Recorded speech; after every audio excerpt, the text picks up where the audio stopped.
Ladies and gentlemen, I'm Brock Gorton, and this is something we have not done for a very, very long time now. Welcome to BTT Out Spoken. Now, I know there are some of you out there who definitely do not know, because we've had a lot of new subscribers join the channel since BTT Outspoken has begun, and, since it ended, and all that good stuff.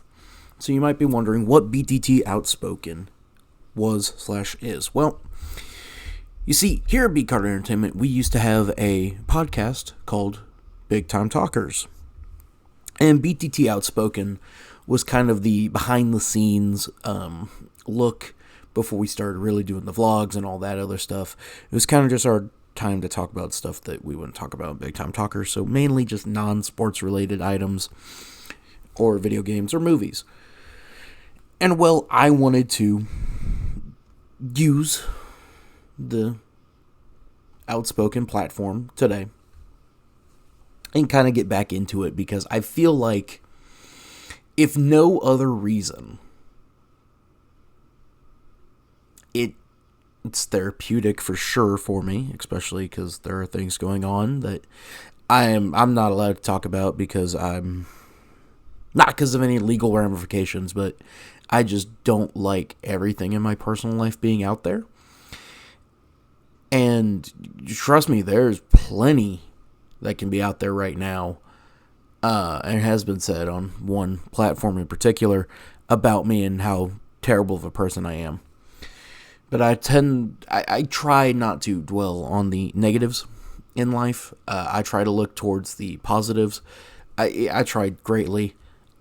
Sometimes I struggle in it, but other times it is a success. But I wanted to use this opportunity because let's see, when is this going out? I don't know when this is going out, but the past Saturday just happened. So for me, it was the 16th of August. I had an opportunity to go down to Tulsa, Oklahoma, and I know what some of you are probably thinking right now, why the hell were you in Tulsa? Well, if there's one thing that you all know about me on this channel, other than I'm very autistic, it is that I have a very special interest, especially in that of zoos. And in Tulsa, just so happens to be a wonderful little zoo down there. I can't even say little. It's a good-sized zoo. Now, I know what some of you are thinking, because I can hear it right now. What possible qualifications do I have to be a connoisseur or expert or anything else that one might say that I am on zoos? Well, I do have some slight credentials. With the Tulsa Zoo, I have now been to the following zoos or zoo-adjacent locations. I do have years on these as well, so people know that I'm not bullcrapping. The Cheyenne Mountain Zoo in 2018, the Omaha Zoo multiple times, you've seen that on the channel, the National Zoo in Washington, D.C. in 2016, the St. Louis Zoo most recently in 2024, that's on the channel, the Kansas City Zoo multiple times, obviously, the Topeka Zoo multiple times, most recently in 2024, Bear Country, USA, I am adding that on the list because I thought, why not? The Lincoln Children's Zoo, 2024, the Sunset Zoo in Manhattan, 2024, the San Antonio Zoo, a little bit of an oddball, an outlier here, 2021, I went there for my birthday. The Blank Park Zoo, I do not have an official year on it, because for the life of me, anytime I would ask anyone in my family that would know, they have no idea. So we'll call it 2010. Tulsa, of course, here recently in 2025. The Florida Aquarium, 2017. The Sedgwick County Zoo, 2025. The Ralph Mitchell Zoo, which is in Independence, Kansas. I do not know the year. I know that I was young and it was for a family gathering, for a family reunion. Beyond that, I could not tell you. SeaWorld Orlando 2027, or my bad, 2017. And finally, Tampa Bay's Busch Gardens in 2008. So, you could say I've been to a few zoos. Now, here we go. Initial thoughts. In the rankings out of the 8 zoos, well now 9, that we've covered here on the channel, I would put this at number 5. It is dead in the middle. It is neither spectacular in the way that an Omaha is. It is not got the charming qualities because it is a bigger zoo, so it's bigger, or it's bigger than the, I'll call mid-markets, the Lincolns, the Springfields, the Topekas, and the such. It is in the middle in zoos that I've been to. There are elements of the zoo that blew me away for good reasons, and elements of the zoo that blew me away for terrible reasons, and we'll get to those as we go along. I did go with my nephews. They live in Joplin. Neither have been featured on the channel, and out of respect for them and their family, I have just not tried to put them on the channel because I do not see any reason in the exploitation of children for such reasons as that. Anyway, we got in, and one thing that I like that the Tulsa Zoo does, in comparison to several other zoos, is how it's set up. So, yes, there are elements of it that reflect a your traditional bilocation, biome, continent, your continent type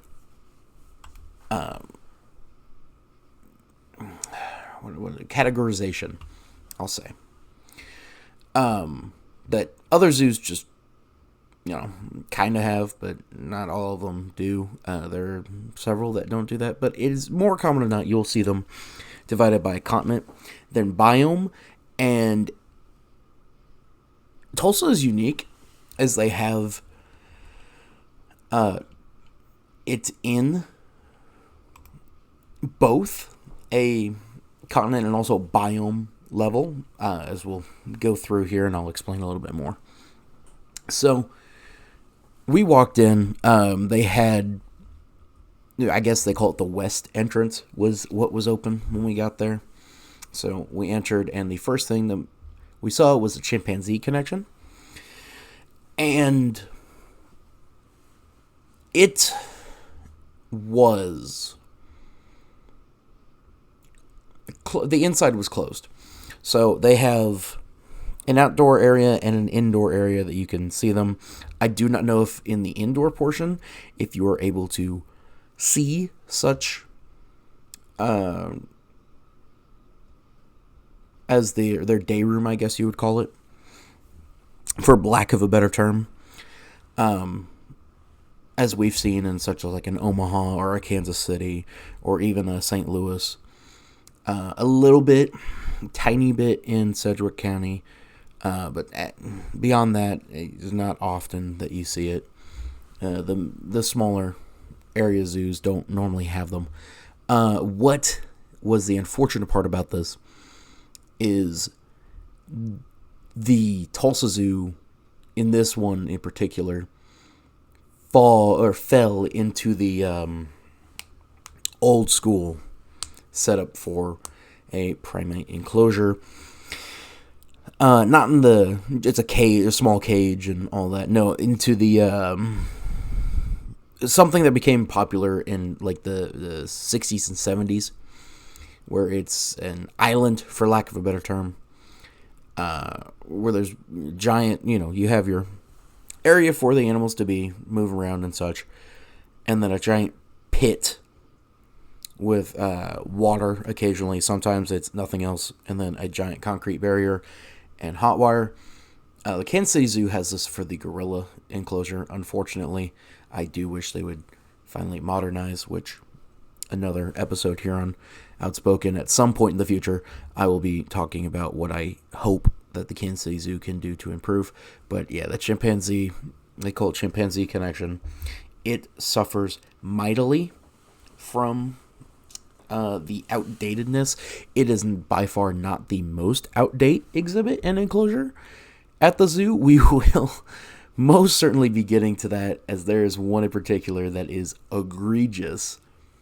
However,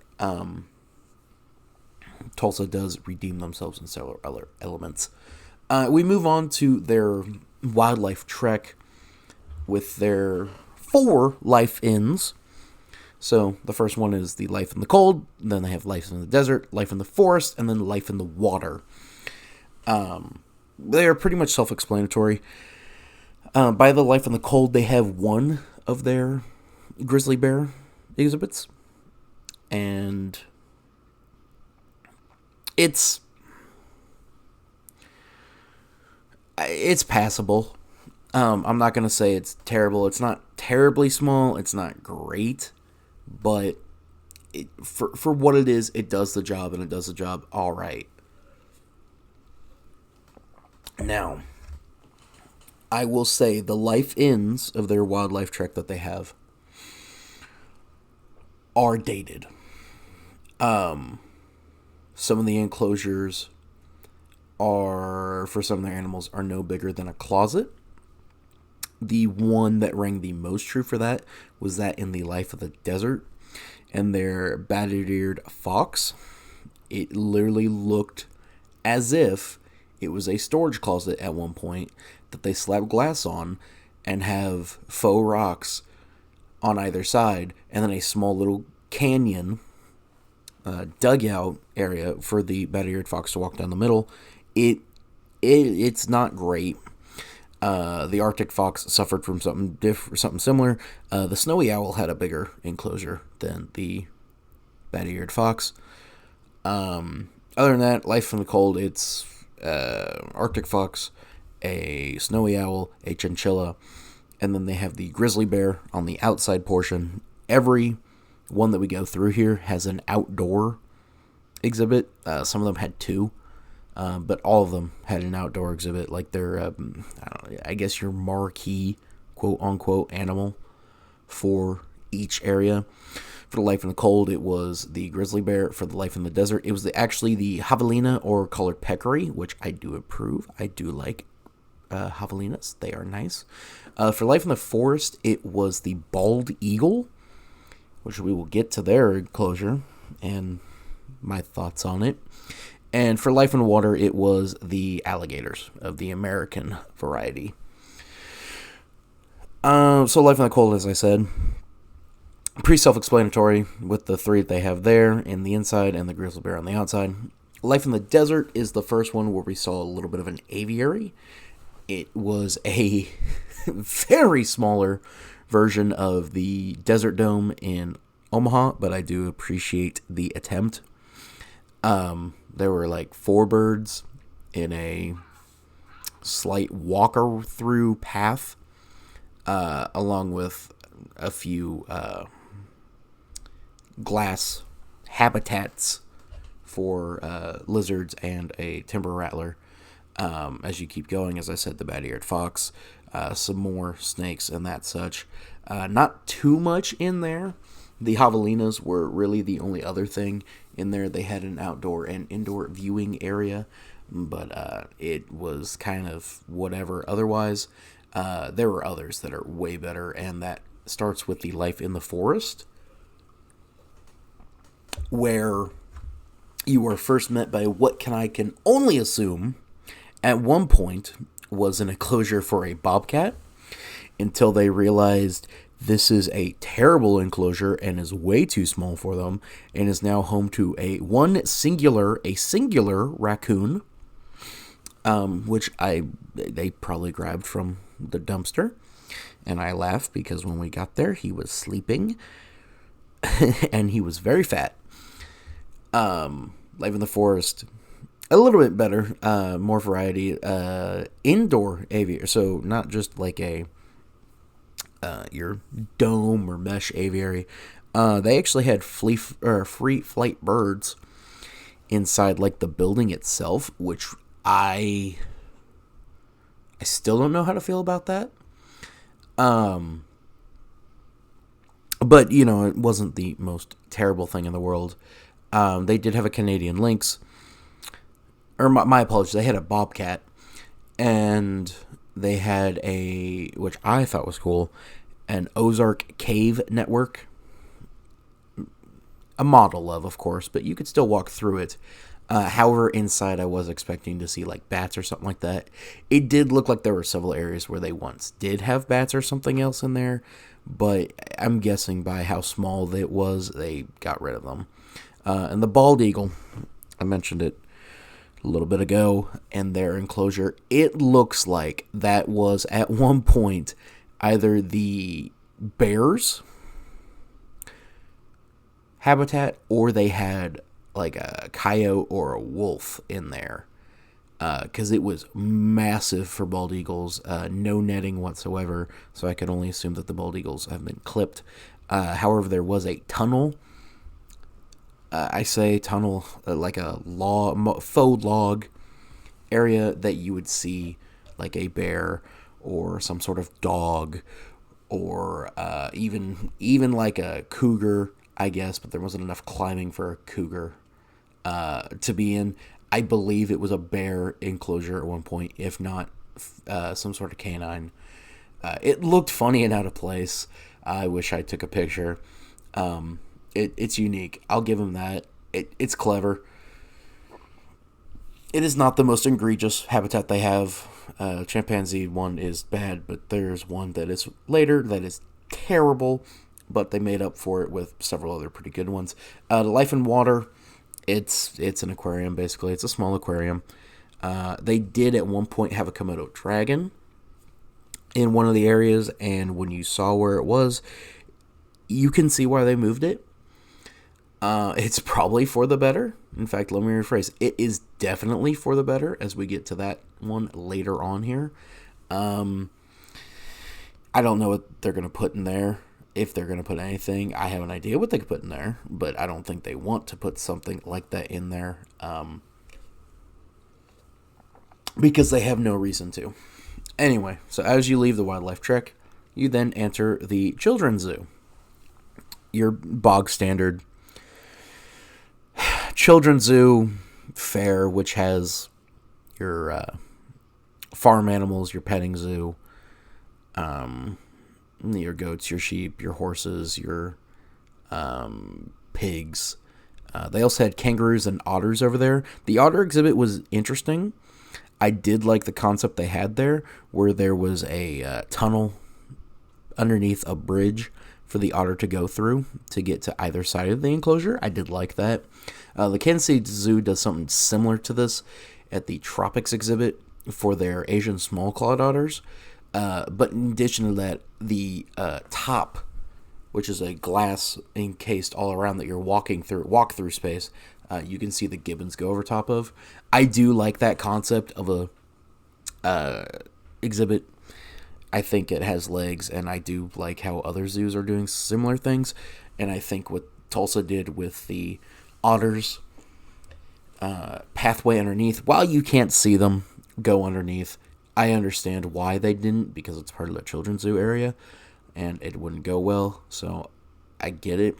The kangaroos, it was a sad-looking enclosure for them, but it's in the children's zoo. You kind of have to put them somewhere, and there is no Australian exhibit area, so I get it.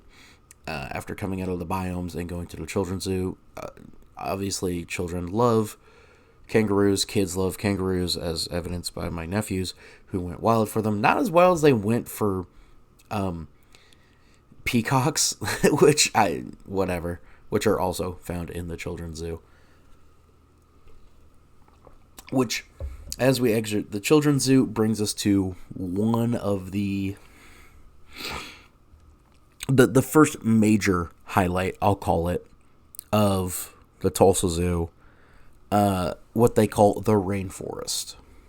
Now, before I say anything else,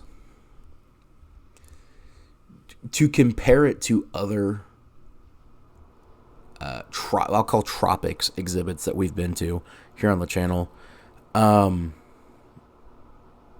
it's not really fair. Ooh, excuse me. Because the rainforest exhibit that they have here in Tulsa is completely specific to South America, which is something we have not seen on the channel. With, say, the one in Topeka, which is the worst tropics exhibit I've ever been to. It was, kind of all over the place. You had a caiman and some small deer and some turtles and birds. They added some tamarins, I guess, here recently, if remembering back a little bit more. Kansas City is not one area. They have a habitat for each continent that is represented. The main feature being that of Asia, with the Asian small-clawed otters and the Lars gibbons. And then also they have a South America and a African one. They also have toucans and such. Sedgwick County, I mean, it's kind of an all over the place one as well. And there are some parallels I can draw between that one and the one here in Tulsa, which aren't necessarily for the best, but when I explain it, you'll understand. And then there's, of course, Omaha, who, as far as I know, it's going to take a lot, to get Omaha's unseated for me as the best tropics exhibit. I know people are going to say Brookfield Zoo or the Bronx Zoo or San Diego, maybe, whatever. I get it. I just got to make my way out there, which we're going to be knocking out some other zoos here on the channel here shortly, but, anyway, I've dilly-dallied enough with this one. So the rainforest here in the Tulsa one, mainly aquatic.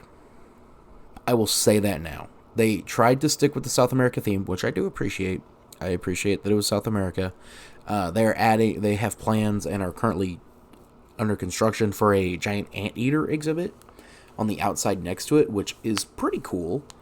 From the mock-ups, everything that they had there, and then I looked up on the website, it looks promising. Similar to the giant anteater exhibit in the Lincoln Children's Zoo, but not quite the same as the one in the Sedgwick County Zoo. It's a weird mix between those. Anyway, the rainforest itself, like I said, it's mainly aquatic. So you got a lot of fish, a lot of turtles, aquatic turtles, a lot of aquatic reptiles, a lot. I did appreciate that they had the black howler monkey, which is not, I don't know if I've seen one recently in any of the zoos I've been to, so that was nice to see. Of course, they had a sloth, because you have to, apparently, in a tropics exhibit, unless you're Kansas City, who did for a little bit, but then they moved it to the Discovery Barn. Macaws, iguanas, in my opinion, the crown jewel of it, of the rainforest, was the theming. Because as you started down and you started in the water, you got a lot of mangrove roots. As you kept going up and up and up through, it changed a little bit more till you got to the jaguar. And with the jaguar, you got a lot of Aztec style ruins and such, as the Aztecs hold the jaguar in high regard in their religion, which I appreciated that little bit. The Jaguars exhibit, am I going to say it's my favorite exhibit for a jaguar? I mean, there's not a lot of competition that I can think of off the top of my head. The only other one I can even think of is the St. Louis Zoo, and theirs was all outdoor. The one here in Tulsa was a mixture of indoor and outdoor. Unfortunately, the jaguar was not out when we were there. They were doing maintenance on the habitat. So that was the rainforest. It's good. Lessons can be learned for other bigger zoos for what can be done for a rainforest exhibit, because it wasn't that big. It was not that big of an area. It was slightly bigger than the Tropics exhibit in Kansas City Zoo. It's about the same size as the Tropics house in the Topeka Zoo. So I think many things can be learned. Now, we move on to the Conservation Center, which is it harkens back to the days of old zoo buildings, and I love it just for that reason mainly. And I also love that they changed it from what I guarantee was like, back in the day when they had a bunch of, here's, oh man, we have our big cats here and we have our da-da-da-da-da in here. And yeah, you could tell that's probably what at one point was in here. But it's not. The Conservation Center now, when you first walk in, if you're coming in from the west side, I guess would be the proper terminology. The right side is completely, as you first walk in, first half as you completely walk in is all reptiles, and on your left as you walk in, enter from the west entrance, is primates. The only primates I really saw were the hyena monkeys, which, understandable. I can't fault them too much for that. But it still was one of those, I feel like there could have been more. Like, nothing big. I'm not asking for, anything massive, but I feel like there could have been like a tamarin in there, or something to that level, like a squirrel monkey, because it doesn't have to be. These aren't big, and you didn't have to have anything big in there. Red pandas were in there. They are a seasonal swap between them and the binturongs. So it is hot outside, so you need to let them in. And the red pandas were the ones that were in for this one.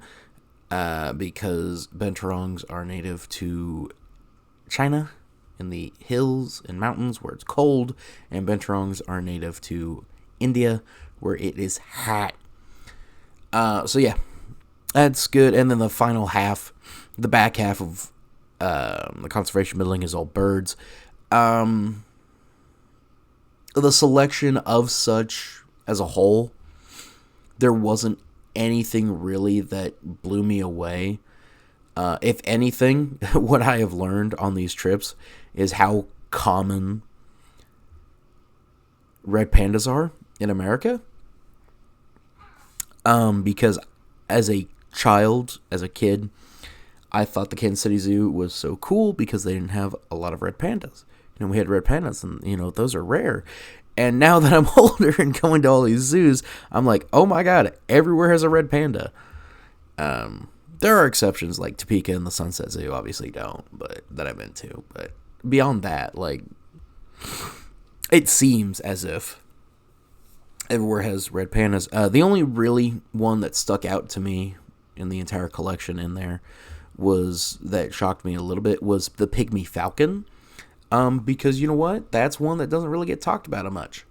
And I kind of liked it. I like when people have, at least one in a building such as that, where you go, oh, I didn't know that would be in there. They had American flamingos as well. Flamingos are flamingos. I have no real care for them either way. So, This brought us to Sea Lion Cove.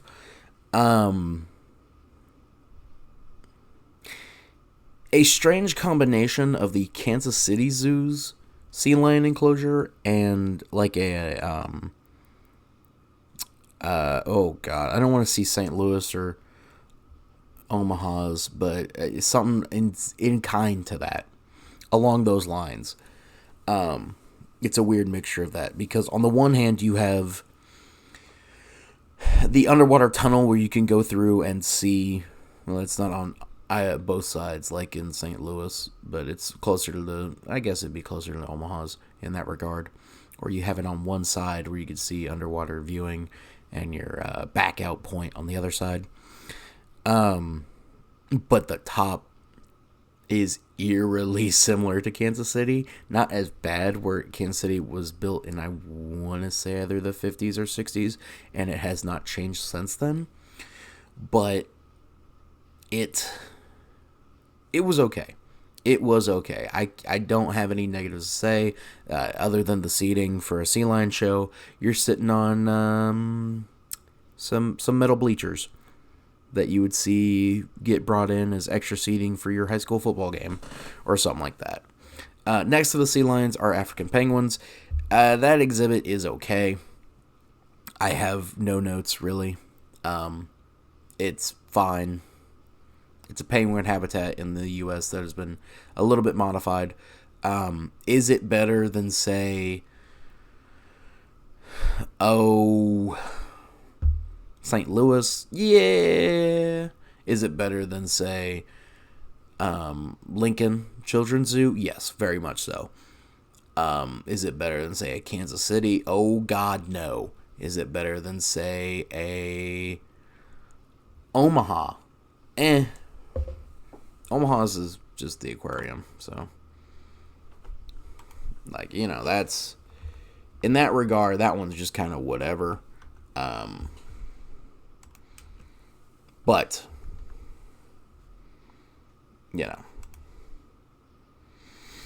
it's not bad. I prefer the Kansas City one, in my opinion. That is still probably the best zoo or penguin exhibit I've been to, is the Kansas City Zoos. Just because it could be biased, but also it's how new. And now the part of the zoo that I dread the most talking about. If I sound a little bit more grovelly or whatever, I did just work before this, so I just have been up for a while. But anyway, this is the part of the zoo that I dreaded the most to talk about. And I might spend the most talking about, with the exception of the final exhibit. The grottos.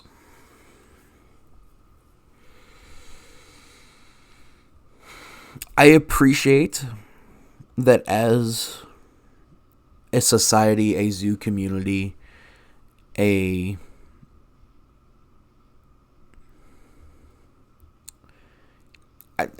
as bad as it sounds, an industry, but that's kind of what it has become at this point. Zoos have moved past several inclinations, or certain inclinations as to what zoos exhibits should be, and for the most part, it's gotten to the better. And we will talk about the better at the at the very end, because don't get it twisted. So far I've been saying Tulsa's all right and all that. The rainforest is their best part. I have not talked about the best part of the Tulsa Zoo yet, and it blew me away. Anyway, but no, I hate even bringing up the bad for zoos, especially when the bad is this bad, because they have arguably one of the more premier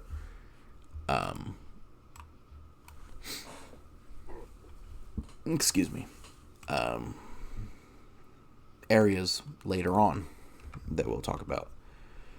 But if I must,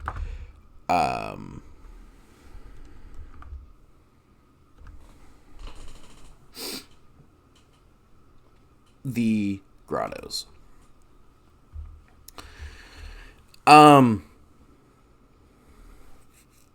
it is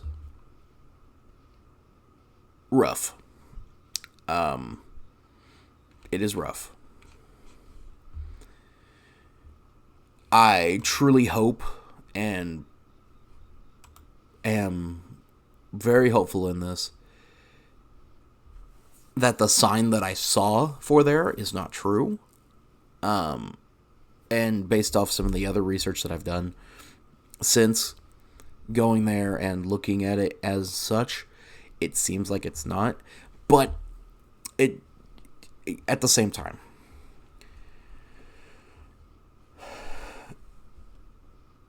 the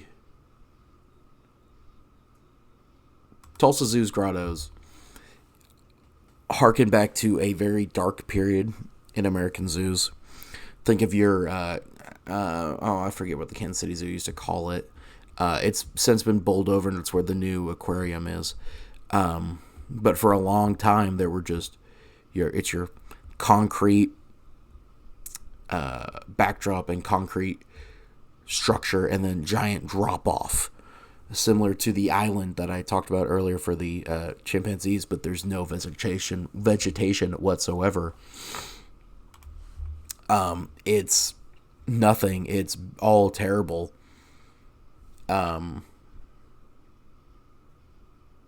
And they have grizzly bears there. They have black rough-tailed lemurs there, which, on the one hand, whatever, that's not so bad. It did seem, the sign at the time, but after doing some research, the sign at the time did make it seem like they had gorillas there. They did not. They are going to be tearing it all apart. Thank God they're getting rid of it, getting rid of the grottos, and they will be replacing it with what they're calling East Africa. And it seems like they will be putting in some gorilla habitats over there.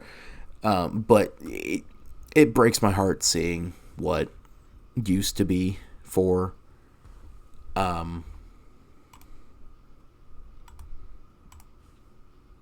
just a very dark time in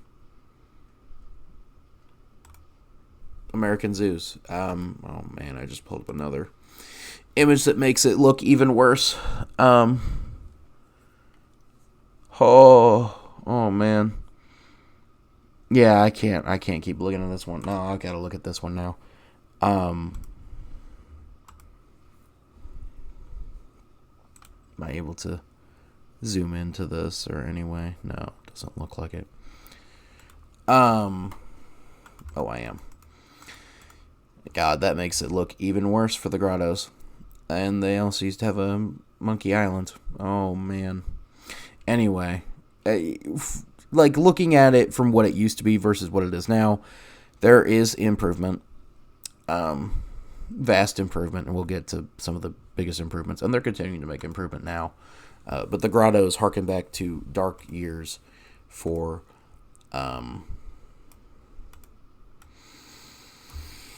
zoos in North America, which I'd rather not have to ever think that we were, like that as a society, as I'm trying to find some photos of the grotto, but I cannot find any at this time, as there are none to find.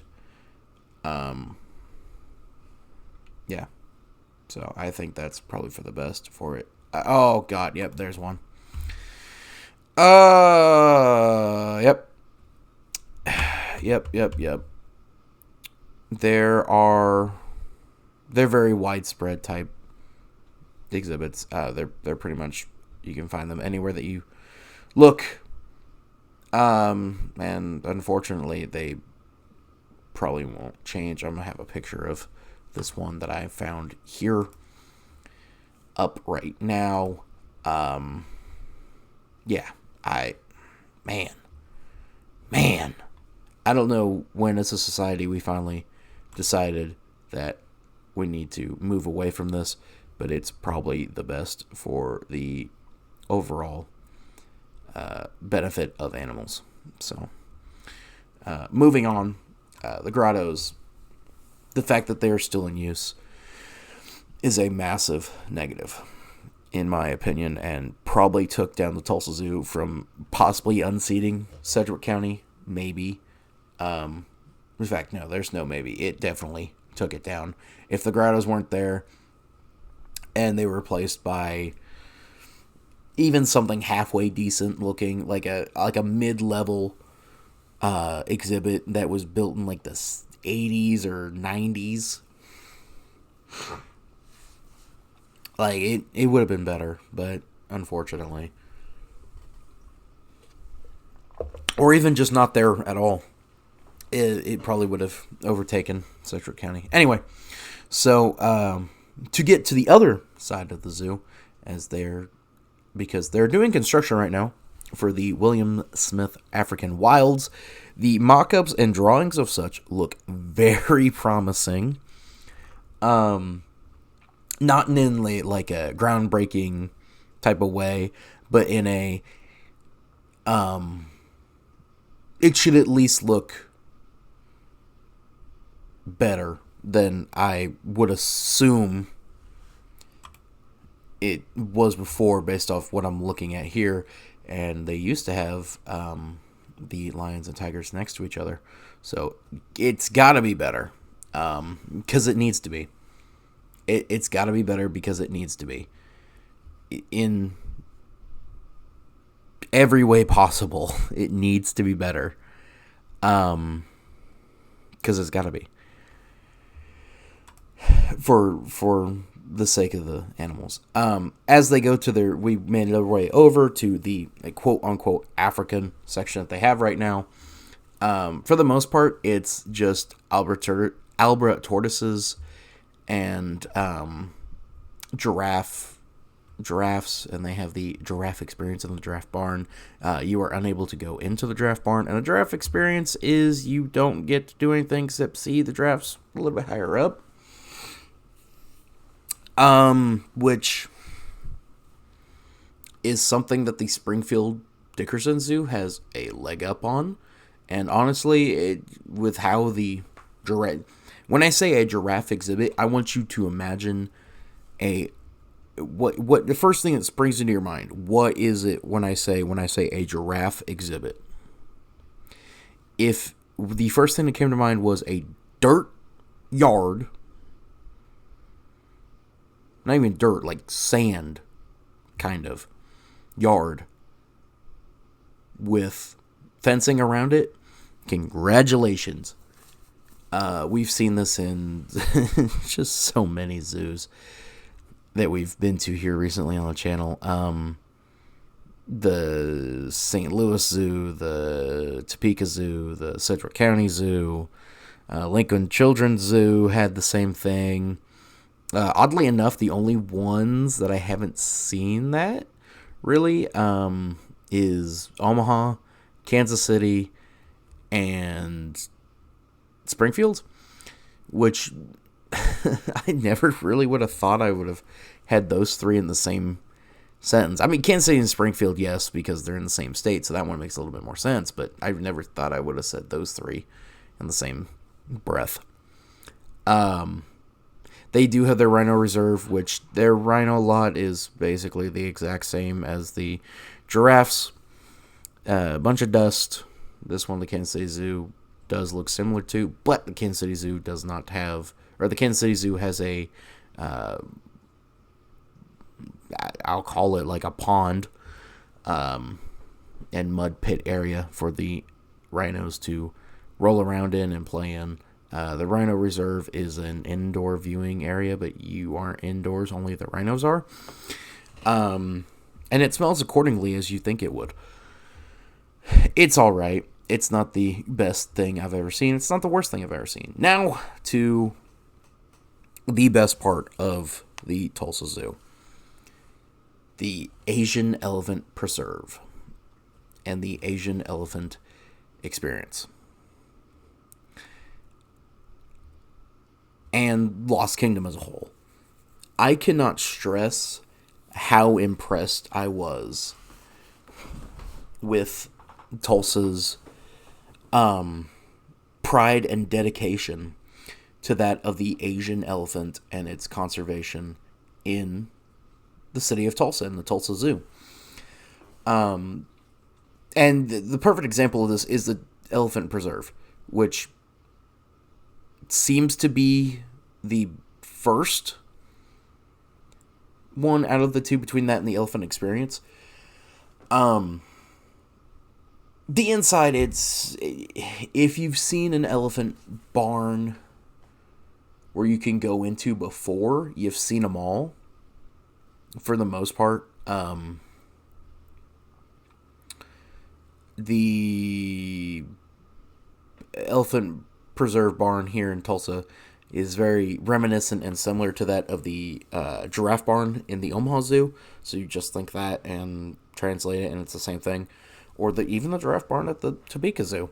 Now I think about it, one and the same in this regard for how they are and how they're set up.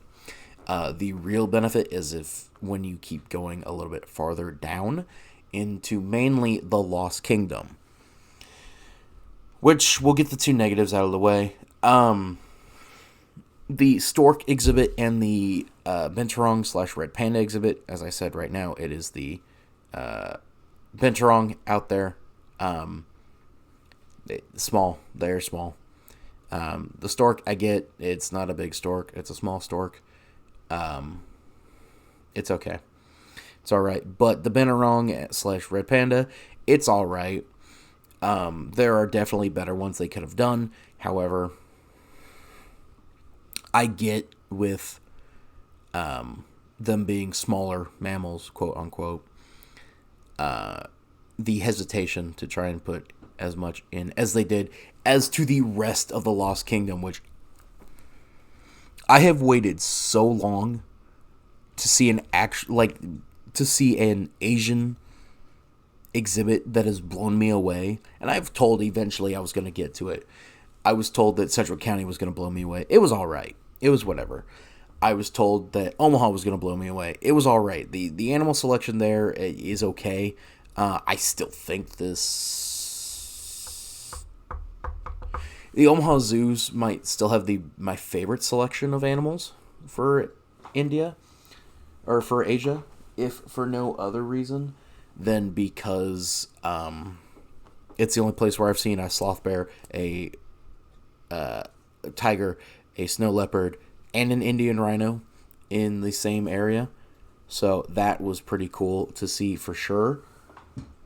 If you don't stop. Sorry about that, folks. But I do think that the Tulsa Zoo here knocks it out of the park with the Lost Kingdom. When you walk in... Well, actually, let me take a step back. Walking down from the Elephant Preserve barn, you are first greeted by the snow leopard enclosure, which is very similar to Sedgwick County's. Like, I was looking and I went, oh, this is very similar to it. It's almost a mixture between the Sedgwick County and Omaha, which is not a bad thing. Though, if you're going to model two zoos, those are two pretty good zoos to model after. In some respects, Sedgwick County got a lot of dings, and the reason why they're at 4, for reasons that they're at 4. I mean, the only reason Tulsa is slightly lower than them is because of the lows of Tulsa are not the lows of Sedgwick County. Anyway, but it's a very good habitat. Very good. Snow leopards are a excellent zoo animal, in my opinion, to have.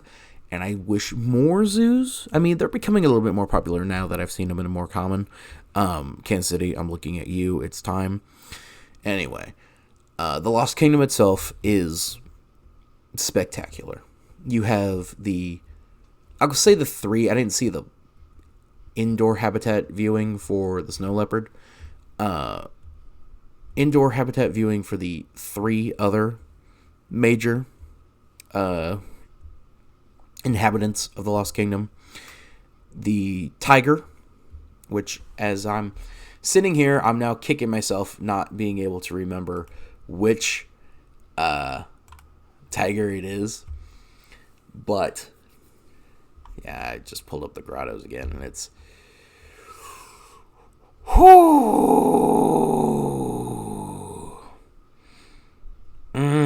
yeah. Yeah, it's making me upset. It's making me upset. I don't like being upset about zoos and, everything with them. Because I like zoos. Zoos are supposed to be good and all this. But anyway, so I'm quickly trying to figure out which tiger it was, what type it is. It is the Malayan tiger. How did I forget? This is one of the... Yeah, it was unique in this. So it's white stork. They also have a demersal crane, the Benarong, as I said, the red panda. They also have a southern river terrapin and a Malaysian giant turtle, which, if I remembered right, is one of the most, endangered turtles, but I could be mistaken. Anyway.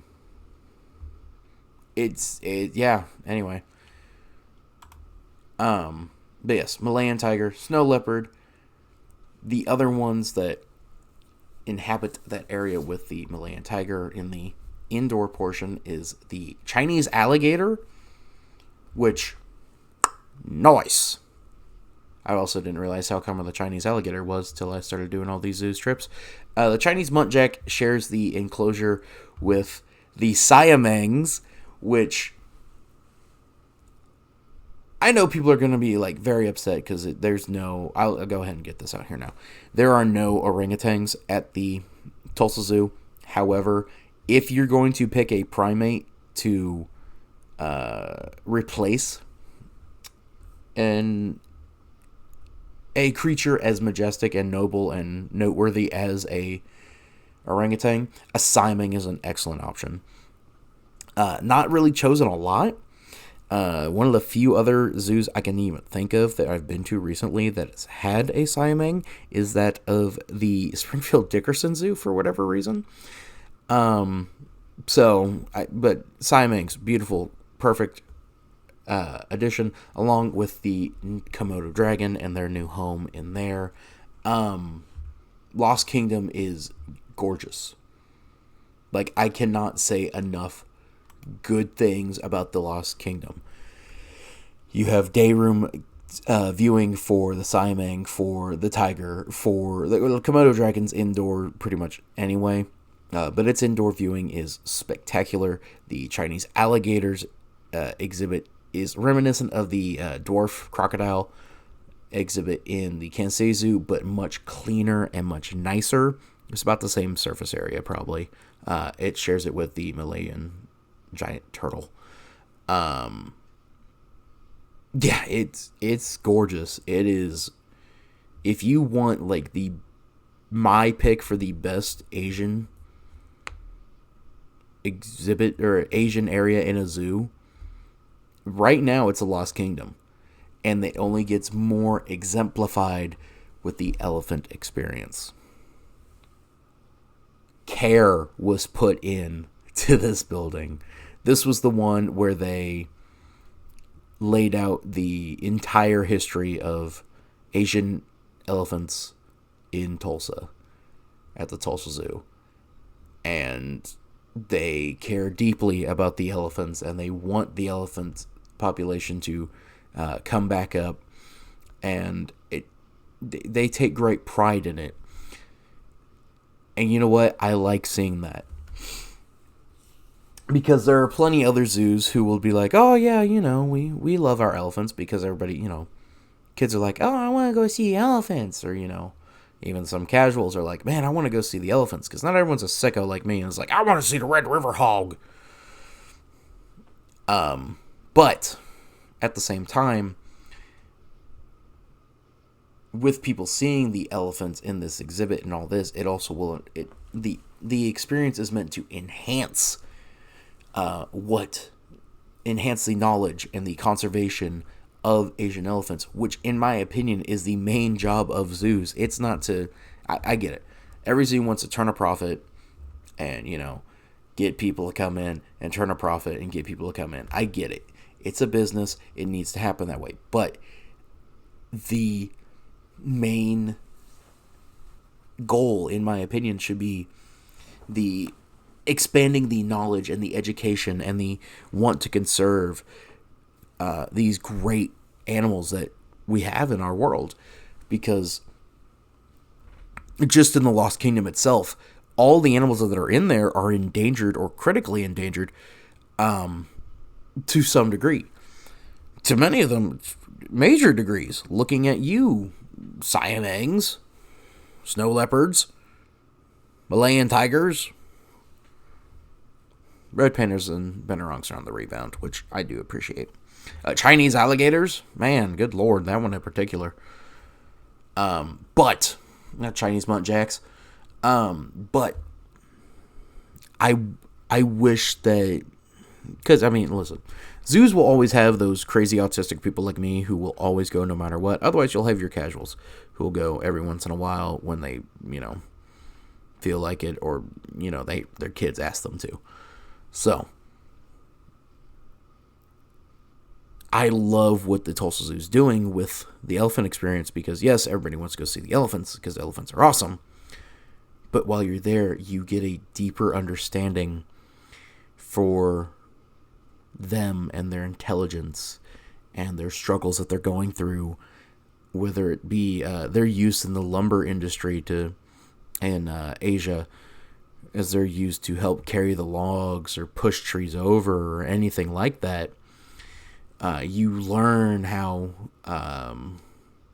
their habitats are just being destroyed for basically no reason other than to put up for farms for crops that are profitable, that really have no need to even be in that area. Same thing could be said with South America, which I think is a little bit of the where Tulsa a little bit drops the ball. In the rainforest exhibit, they don't have that. But the Lost Kingdom and the Asian elephant experience in particular, I think, lift the zoo up above some of the lows that they have, whether that be the chimpanzee connection or the grottos or the life in the cold and all, the wildlife trek, where, some of the exhibits might be a little bit small for the animals, but the Lost Kingdom is truly where you can tell Tulsa has turned a corner and is trying to set their standard for what their exhibits can be. The rainforest is the same way. Honestly, those two are the pillars that I think they're stacking everything else on and they want to build upon. Because you could tell that it used to be, either life in the water or life in the cold or whatever. It used to be the wildlife trek. Like, that used to be their pillar. But now they have two spectacular sections of the zoo that really are some of the best in their field. Especially for the size that Tulsa is. Tulsa is not a major metropolitan city. Now, it is, within like the top 100 in the metros in the United States. That's not saying much, because there are some cities in Texas that you've never heard of that are also in that. Same thing with California. But it feels more like a labor of love with that is the Lost Kingdom and the rainforest. And I hope they're going to be doing the same thing with the African wilds. I really do. I hope it's not just another, like several other zoos do. Topeka is the first one that pops into my mind, where they underwent a quote-unquote massive project, an endeavor, to help improve their African section. And honestly, I go through and it's all right. It's not bad. It's not terrible. It's not great. It's just kind of bleh. It's bland. It's soulless. It's corporate. And I think that's what zoos need to get away from. Now, don't get me wrong. Tulsa pretty much, if it has an opportunity, they got an opportunity. They putting a corporate sponsor on that son of a bitch. Because it's bad. About the only one that doesn't actually is the Chimpanzee Connection, the Children's Zoo, and the Rainforest. Everything else pretty much has a corporate sponsor, except the Grottos. Nobody wants to sponsor the Grottos, and I don't blame them for that. But that wraps up the Tulsa Zoo.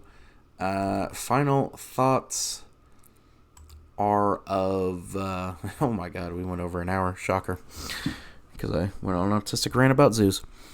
Final thoughts, overall, I said it's number 5. The highs of the Tulsa Zoo and the highlights of it are that of the Lost Kingdom and the Rainforest. While I didn't speak as much on the Rainforest because I thought the selection of the animals and such was a little bit lacking, I didn't find it as grandiose or even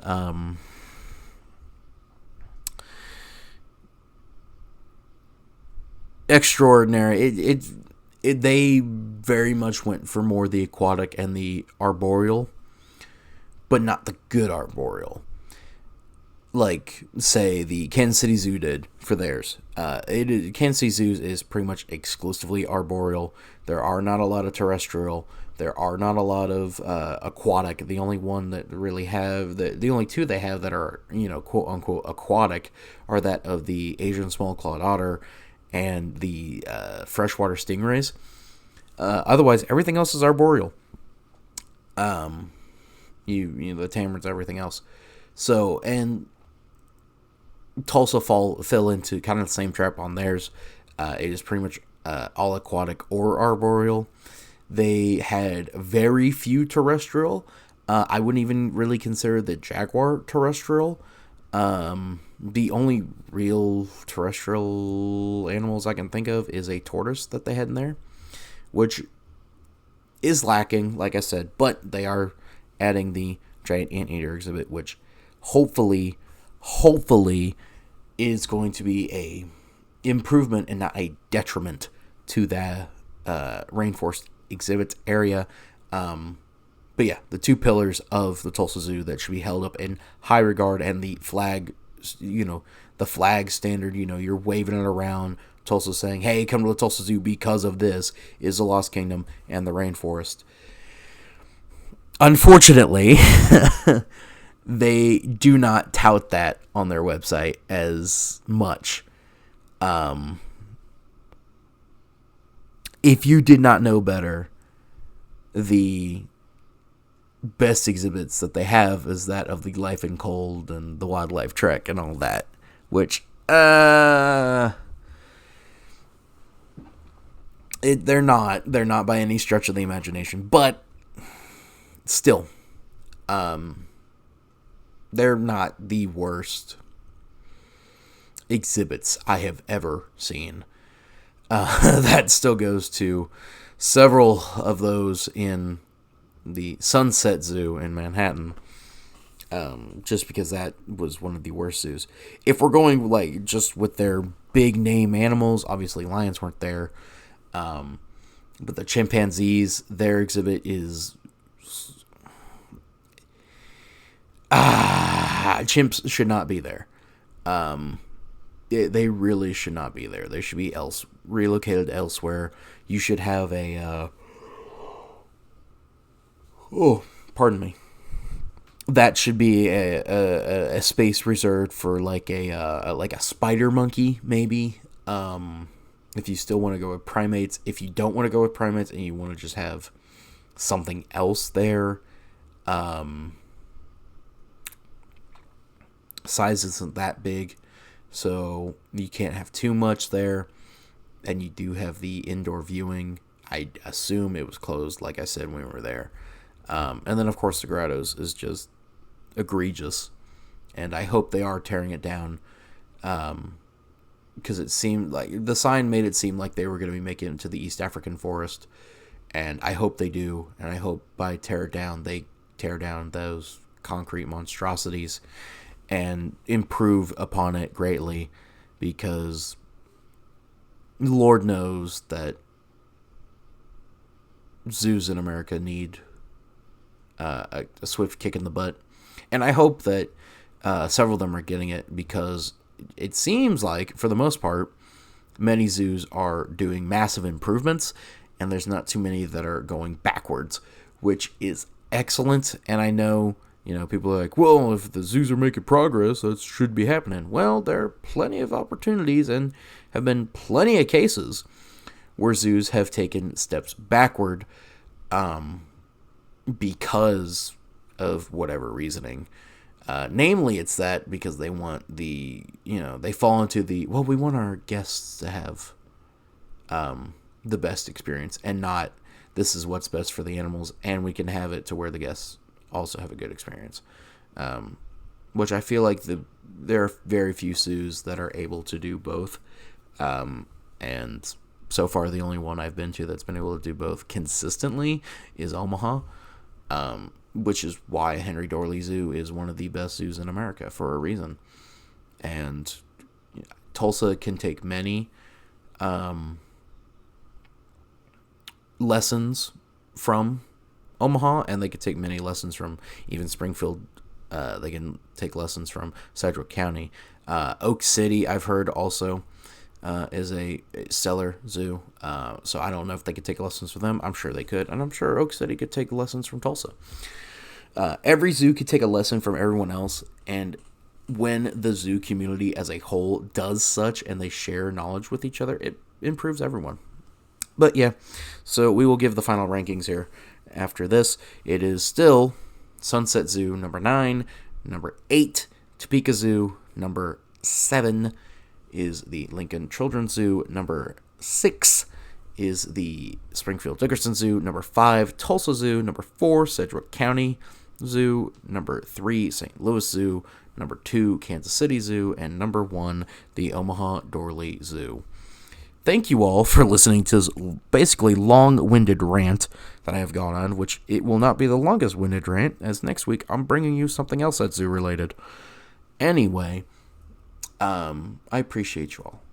You can follow me on Twitter at Brock Gorton 99. The B and the G are capitalized on that. You can follow B Card Entertainment on Twitter at B_card ENT. The B, the C, and the E are capitalized on that. Check out the website.